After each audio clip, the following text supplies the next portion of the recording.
In the forgotten corners of New Orleans, where moss-covered mansions still whisper their unfinished stories, there lies a tale so unsettling that even local historians avoid speaking it aloud. It is the story of a child, silent, observant, and trapped in a world built on cruelty, who became the center of four aristocratic families' downfall. Some say it was revenge, others call it a curse, but everyone agrees on one thing: nothing in New Orleans was ever the same again. In the heart of New Orleans, amidst the grandeur of stately mansions and the sultry weight of moss-laden streets, there existed a child whose very presence seemed to unsettle the foundations of wealth and power.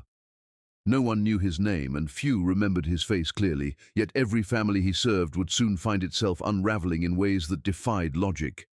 He was not remarkable in appearance. His features were unassuming, his body small and frail, the sort of child one might overlook entirely in a crowded household, and yet there was something about him, an uncanny stillness, a gaze that seemed to pierce deeper than mere observation, that made the servants uneasy and the masters wary.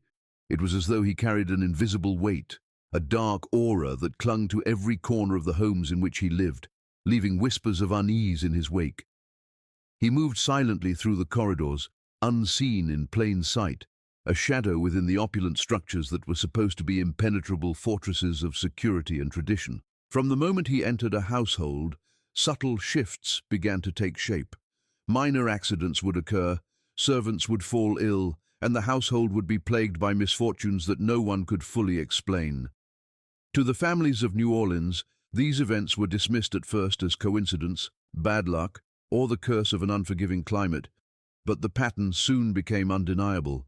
Each family he touched suffered a series of calamities that seemed to escalate with the child's presence. Valuables disappeared inexplicably, documents vanished from locked safes, and long-standing disputes among relatives erupted into ruinous confrontations. Neighbors whispered that this child brought more than misfortune. He brought an invisible reckoning, a force that laid bare hidden weaknesses and skeletons that had long been carefully concealed. And yet, no one could point to any direct action on his part, no malicious intent that could explain the depth and severity of the collapses he seemed to preside over. It was as if the air around him carried a curse only the wealthy could feel, one that preyed on pride, arrogance, and secrets buried in the foundation of old money. The intrigue of his presence grew with each household. Families who had once held power over vast estates and plantations found themselves crippled by sudden deaths, scandals, and financial ruin.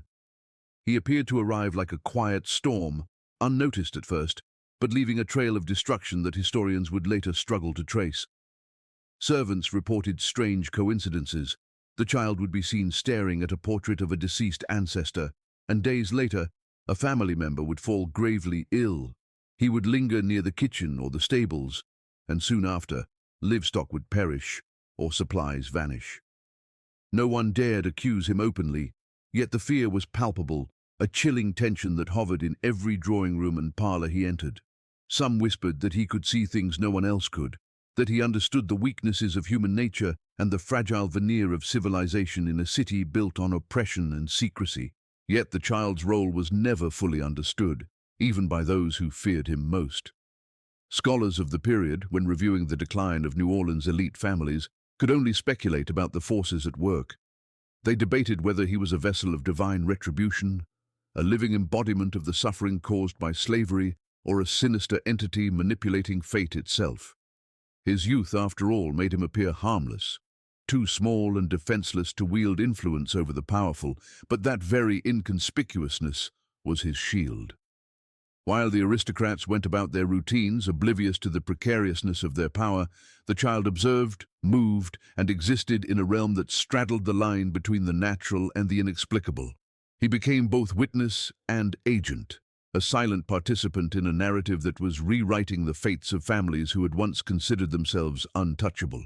And so the child remained a figure of mystery, an untraceable presence whose influence could not be quantified, documented, or fully comprehended.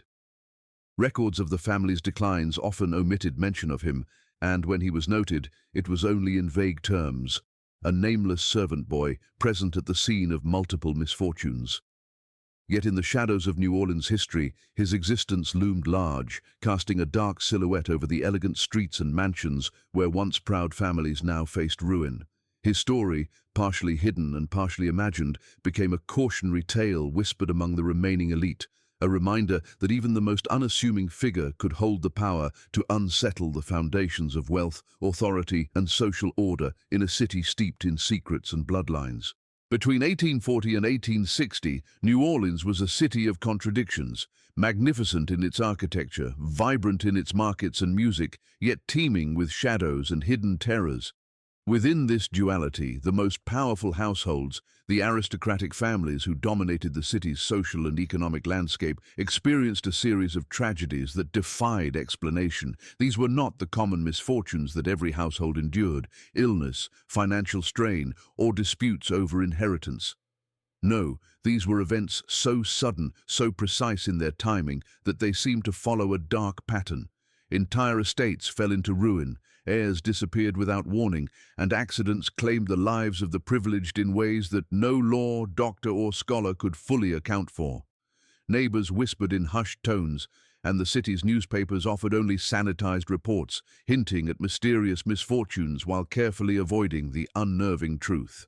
The tragedies began subtly, almost imperceptibly. At first it was the minor occurrences: a prized horse breaking its leg, a sudden fire in the servants' quarters, the mysterious illness of a family matriarch. These incidents, when isolated, could be rationalized, easily attributed to chance or negligence. But soon the events escalated, growing in frequency and intensity. Sons who were next in line to inherit vast plantations vanished during excursions into the bayou. Daughters fell gravely ill under circumstances that baffled even the most experienced physicians, and patriarchs who had survived decades of business dealings and political maneuvering succumbed to sudden strokes or accidents. Each family experienced its own wave of misfortune, yet all bore an unmistakable similarity: the presence of the same nameless slave child, whose arrival coincided with the unraveling of their lives, though no one dared speak of it openly. Rumors of supernatural influence spread quietly among the city's servants and clergy, forming a tapestry of fear and speculation that contrasted sharply with the outward display of confidence and control in the aristocratic families. Some claimed the child was a harbinger of doom, an omen who carried with him the wrath of an unseen force. Others argued that his presence merely amplified the weaknesses, secrets, and sins of each household, exposing hidden resentments and buried scandals that had been carefully suppressed for generations. Gossip traveled along the narrow streets and into candle-lit parlors, whispers of midnight visitors, strange sounds echoing through empty halls, and fleeting shadows seen out of the corner of the eye. The city's elite pretended ignorance, but even they could not ignore the mounting evidence. Wherever the child lived, disaster followed, precise in its timing, as if fate itself had been redirected through his quiet, unassuming form. Medical records, when examined decades later, offered no answers. Physicians documented sudden fevers, unexplained infections, and rapid declines in health, yet no pattern of contagion or heredity could explain the widespread devastation among 4 of New Orleans' wealthiest families. Wealthy lawyers and estate managers were perplexed as ledgers vanished, contracts dissolved mysteriously, and properties changed hands under circumstances that were suspicious yet impossible to prosecute. The elite attempted to impose order on chaos, hiring investigators and detectives to track incidents, but these men left empty-handed, confounded by the absence of motive or perpetrator. The city itself seemed to recoil from the tragedies, as if the air carried a malignant energy that no human logic could control. The psychological toll on families was as profound as the physical or financial damage. Aristocrats who once walked with confidence through grand halls became shadows of themselves, haunted by nightmares, sudden distrust, and a pervasive fear that their fortunes and even their lives could be erased at any moment. Servants reported the child moving silently through the halls, watching, listening, yet doing nothing, and this silent presence became a source of both terror and fascination. Each household came to understand, whether consciously or subconsciously, that their misfortunes were not random. They were linked by an invisible thread, a string of fate that no human power could sever. Stories of these unexplained tragedies spread quietly, creating a legend that lingered long after the events themselves, shaping the way New Orleans aristocracy viewed not only the child, but the precariousness of their own positions in a city where power and life could be so swiftly undone. In the shadowed streets of New Orleans, where Spanish moss draped over wrought iron balconies like the fingers of unseen spirits, rumors spread faster than sunlight. Among the wealthiest families, whispers told of a haunting so peculiar that it transcended ordinary superstition. The presence of a nameless slave child seemed to herald calamity, and as the stories grew, so did the notion that the boy himself was somehow tied to a curse. Servants swore they heard his laughter echo through empty hallways late at night, or caught glimpses of him standing silently by windows, staring at the moonlit streets below. The elite dismissed such tales at first, scoffing at superstition, yet each new tragedy made the impossible seem increasingly plausible. Neighbors who observed the boy's quiet movements claimed he carried a darkness not of this world, a force that could not be confronted or reasoned with, only endured. The rumors became a tapestry of chilling possibilities. Some said the boy was the embodiment of vengeance, a living agent of karmic justice sent to punish those whose wealth was built upon the suffering of others. Others suggested a more sinister origin, that he was a vessel for a restless spirit, an invisible presence manipulating fate to ensure aristocratic families fell one by one. Children who played in the streets claimed to see shadowy figures following him, while older, more cautious eyes reported strange, inexplicable movements in the corners of their vision whenever he was near. Even the city's clergy whispered in private, warning families that the boy's mere existence was a reminder of the unbalanced scales of morality and history, a subtle but relentless force that exposed sins long buried beneath polished floors and golden chandeliers. In these accounts, horror and reality intertwined, creating a legend that was part cautionary tale, part supernatural enigma. The idea of a curse was given weight by the pattern of misfortune surrounding the boy. Each family he served experienced tragedies that seemed preordained rather than coincidental. He was seen lingering in rooms where heated arguments later erupted into lifelong feuds. He sat quietly in the shadows while mysterious illnesses claimed young heirs. He wandered the gardens of the estate while financial documents vanished or estates were mysteriously devalued. To the outside observer, nothing appeared deliberate, nothing overtly malevolent, yet the outcomes were inescapable. Aristocrats who once considered themselves untouchable began to view their fortunes and safety with mounting paranoia, their minds preoccupied with the unseen hand guiding the disasters. It was as if the boy's presence was a silent signal to the universe that balance had been disrupted and that those who wielded power without conscience could not escape retribution. Fear became a currency in itself, spreading through households and neighborhoods with insidious precision. The boy's silence amplified the rumors, his inaction interpreted as proof of some supernatural design. Servants reported waking to find objects moved in impossible ways, doors left ajar that had been securely locked, and cold drafts in rooms with no windows. Even the most rational observers found themselves questioning the ordinary, unable to reconcile the boy's youth and apparent innocence with the pattern of devastation he seemed to accompany. The aristocracy, typically so grounded in social and legal authority, began to consider spiritual explanations alongside the tangible evidence of their suffering. Some families attempted protective rituals in secret, bringing in priests, charms, and amulets, but nothing stemmed the tide of misfortune, reinforcing the belief that the boy himself, or the force that followed him, was beyond human comprehension. As the rumors solidified, they transformed into a shared legend among New Orleans residents, blending historical reality with the aura of horror that clung to the city's alleys and courtyards. The boy became an almost spectral figure in the collective imagination, a symbol of both the fragility of human pride and the mysterious consequences of moral corruption. Scholars and storytellers alike would later debate whether the tragedies were the work of chance, malice, or the supernatural, but to those living in the city at the time, the presence of the boy was enough to chill the blood and demand caution. Families grew secretive, estates became fortified not just against thieves or rivals, but against the unseen forces they believed the boy could summon. The line between history and haunting blurred, leaving New Orleans with a story that haunted the city long after the boy himself had vanished from memory. The collapse of New Orleans' most powerful families was never gradual. It struck like a phantom hand, sudden and absolute. One by one, heirs vanished, sometimes leaving only cryptic notes or unexplained disappearances that terrified the remaining family members. The boy's presence within these households seemed to coincide precisely with these calamities, though no one could prove a direct cause.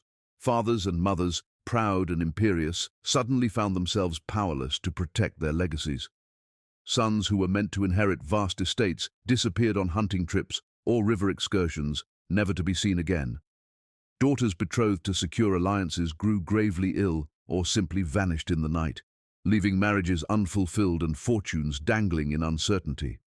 The aristocracy, accustomed to manipulating wealth and influence with meticulous care, was suddenly confronted with a phenomenon beyond their control, a horror that could not be outwitted, outspent, or legislated against. Financial ruin often followed these mysterious disappearances with alarming speed.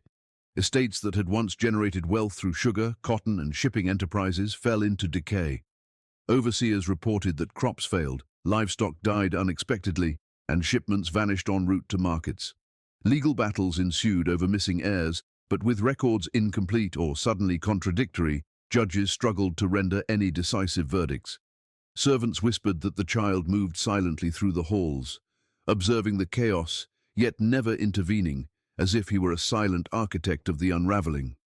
While the families attempted to rebuild and protect what remained of their wealth, each effort seemed to be countered by another misfortune. The boy's presence was like a shadow over the ledger books and family portraits, a constant reminder that power, no matter how deeply rooted, could be stripped away with merciless precision. The psychological toll on these families was profound. Parents became consumed with fear, their minds dwelling on every creak of the floorboards and flicker of candlelight. Guardians obsessed over the whereabouts of children who seemed to vanish into thin air, while siblings looked over their shoulders, haunted by the inexplicable tragedies that befell their relatives. The aristocracy, who had long relied on a sense of superiority and divine entitlement, were forced to confront a reality in which their control was an illusion. In some cases, marriages dissolved under the strain of fear and grief, with spouses turning against each other in paranoia, suspecting sabotage or betrayal. The city's social fabric itself began to unravel as neighbors hesitated to associate with families cursed by rumor, isolating them further and compounding the horror that followed in the wake of each disappearance. Histories recorded from this period are fragmented, filled with gaps and inconsistencies that fuel speculation to this day. Census records list family members one year only for them to vanish entirely by the next enumeration, leaving estates in legal limbo. Diaries and letters, when they survived, hint at a pervasive dread, describing fleeting glimpses of a small figure whose presence always coincided with misfortune. Some historians have suggested that this boy was the unwitting instrument of revenge, an agent of the oppressed whose very existence reflected the latent tensions within a society built on exploitation and cruelty. Others have proposed darker, almost supernatural explanations, claiming that the timing and consistency of the tragedies are statistically impossible to dismiss. In every case, the record itself becomes part of the horror, a reminder that even history can be manipulated by forces unseen and that entire bloodlines could be erased, leaving nothing but silence behind. The city of New Orleans, with its streets alive with music, markets, and masquerades, hid these horrors in plain sight. Wealthy families continued their lives, attempting to maintain appearances while secretly grappling with grief, fear, and uncertainty. Rumors of the boy's presence spread quietly among servants and neighbors, creating a network of stories that painted him as both observer and omen. Families avoided each other, wary of contagion not of disease, but of misfortune, as if proximity alone could pass on the curse. The sudden, inexplicable erasure of heirs and the collapse of entire dynasties became legend, a warning whispered from generation to generation. The city learned, in the most terrifying way possible, that bloodlines, even those bolstered by wealth, power, and influence, could be wiped from memory, leaving only the haunting question of what or who had the power to make it happen. Beneath the surface of New Orleans' grand mansions, behind the facades of wealth and refinement, there lay a hidden truth that few dared to acknowledge. The boy who had come and gone through 4 of the city's most powerful households was not merely a catalyst for tragedy, he was also a mirror reflecting the darkness already present in the hearts of those who wielded power. Servants whispered of nights when he would sit silently in a corner, watching the whispered arguments, secret liaisons, and acts of cruelty that aristocrats considered private. He absorbed every glance, every whispered insult, every small injustice inflicted on those weaker than them. In a society built on exploitation and strict hierarchies, the boy's silence was more than quiet compliance. It became an uncomfortable reminder of the violence and corruption that no one could escape. And as the families around him crumbled, the question loomed. Was he an innocent observer, a victim trapped in a cycle of oppression, or something far more incomprehensible? The ambiguity of the child's role fascinated and terrified those who later studied these events. Some claimed that he had absorbed the collective suffering of the households, carrying with him a weight of pain that manifested in the misfortunes that followed. Others argued that his mere presence revealed the fragility of aristocratic life, exposing the cracks in a society dependent on inequality and secrecy. Diaries recovered from servants hinted at moments when the boy would quietly prevent harm, stepping in unnoticed to avert minor disasters, only for larger catastrophes to follow nonetheless. This paradox fueled the legend, making it impossible to separate reality from interpretation. To some, he was a supernatural figure, a conduit of vengeance. To others, he was simply a child caught in circumstances beyond comprehension, a silent witness to the unraveling of a social order he could never fully understand. The city's elders, too, seemed aware of the boy's presence, though none spoke openly. Meetings between plantation owners and councilmen often included hushed references to the misfortunes plaguing the elite, and the boy's name, if it was ever known, was omitted entirely from official records. Legal documents and property papers reflected an eerie emptiness where heirs should have been, leaving gaps that no lawyer could explain. Meanwhile, stories passed among the clergy and servants suggested a consciousness that transcended ordinary childhood. He was often described as unnervingly perceptive, noticing things adults overlooked, as if he understood patterns of human weakness and the consequences of pride, greed, and cruelty. His intelligence and observation, combined with his silence, created a tension that haunted the households, leaving a lingering question. Was he complicit in the disasters, or simply the one who saw them most clearly? Fear and speculation intertwined with historical fact to create a narrative that blurred morality and reality. Those who experienced his presence reported sensations that defied explanation: cold drafts in empty rooms, fleeting shadows, and a sense of being observed by something that could see beyond the physical world. Families debated endlessly among themselves, torn between protecting the child as an innocent or condemning him as a harbinger of doom. Even when he left a household, his impact lingered, like a shadow imprinted on the walls and the memories of all who had encountered him. The tragedies that followed, vanished heirs, ruined estates, and whispers of curses, continued to cast a pall over New Orleans, making it impossible to dismiss the child as merely another servant. In the end, he occupied a liminal space between victim and agent, between innocence and something far darker. As generations passed, the boy's story became a legend, shrouded in fear, silence, and selective memory. Historians and storytellers pieced together fragments from diaries, estate records, and newspaper reports, but the full truth remained elusive. Was he a victim of a brutal system, trapped and powerless, or did he somehow channel a force that reshaped the lives of the wealthy around him? The ambiguity itself became the horror, for it suggested that the boundaries between innocence, guilt, and destiny were far more fluid than anyone dared admit. And as New Orleans continued to grow and evolve, the memory of the boy lingered like a shadow at the edges of the city's history, a constant reminder that some truths are too dangerous, too unsettling, and too deeply buried to ever be fully unearthed.